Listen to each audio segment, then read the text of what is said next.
देखिए 2017 में इस कॉलेज को बंद कर दिया गया था और ये कहा गया था कि जो पुराना कॉलेज था उसमें ये कहा गया था कि ये कॉलेज जो है अग्नि प्रभावित क्षेत्र में है।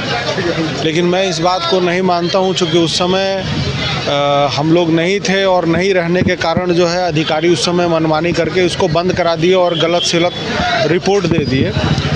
और उस रिपोर्ट देने के कारण जो है प्रशासनिक विभाग से इसमें आदेश निकाल दिया गया था कि पुराना आरएसपी कॉलेज जो भगड़डी में है उसको बंद कर दिया जाए। और कॉलेज बंद भी हुआ, लेकिन हमारे कितने उस समय के हमारे छात्र नेता नौजवान भाई सब लोग इस कॉलेज के लिए आंदोलन किए और आवाज़ रांची तक उन्होंने उठाई। और उस समय जब ये आवाज़ जब लोगों के झरिया के क्षेत्र के लोगों का आक्रोश जब उस विषय में हुआ था, हम लोगों ने जब सदन के दौरान हम जब खुद ही विधायक थे, सदन के दौरान जेल से जब सदन जाते थे तो वहाँ जो अधिकारी मिलते थे वहाँ से बात करके उस समय 13 एकड़ भूमि बीसीसीएल के द्वारा आवंटित कराई गई और राज्य सरकार को सौंपा गया। और ये प्रयास था कि उस समय ये कॉलेज खुल जाए, लेकिन बीच के खाल खंड में चूँकि हम नहीं थे और हम उस समय माननीय विधायक जो चुनाव लड़ी थी उस समय वो चुनाव हार गई थी और सदन में जनता की आवाज़ नहीं पहुंच सकी। लेकिन माननीय विधायक जब चुनाव 2024 में जीती, इनके अथक प्रयास से टेंडर भी फाइनल हुआ और आज उस जगह भी शिलान्यास हुआ और 64 करोड़ के लमसम की ये जो है योजना है। और झरिया क्षेत्र के साथ साथ झरिया के आसपास क्षेत्रों के लिए जो बच्चों में एक पढ़ाई के लिए निराशा भरी हुई थी कि हम एक अच्छे कॉलेज में नहीं पढ़ पा रहे, हमको शिक्षा नहीं मिल पा रही है, ये हम लोगों का प्रयास था कि ये कॉलेज खुले। और मैं जब 1-2 बार रांची बीच में गया था तो वहाँ के सचिव महोदय से और माननीय मुख्यमंत्री से भी कई बार, श्रीमती रागिनी सिंह जी जो माननीय विधायक झरिया हैं, इन्होंने कई बार वहाँ बात रखी।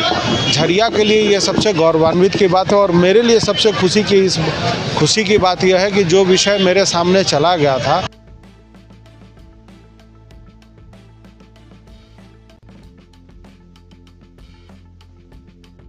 ये प्रयास में मेरा नहीं बल्कि सबका प्रयास था, सबका सहयोग था जो आज हम सबके एक सफलता मिली, बहुत बड़ी सफलता। क्योंकि लंबे समय से चाहे मेयर साहब का योगदान हो, क्योंकि इन्हीं के कार्यकाल में 19 में ही इनका लड़ाई जारी था, जिसका परिणाम था कि 13 एकड़ ज़मीन उपलब्ध हो गया था।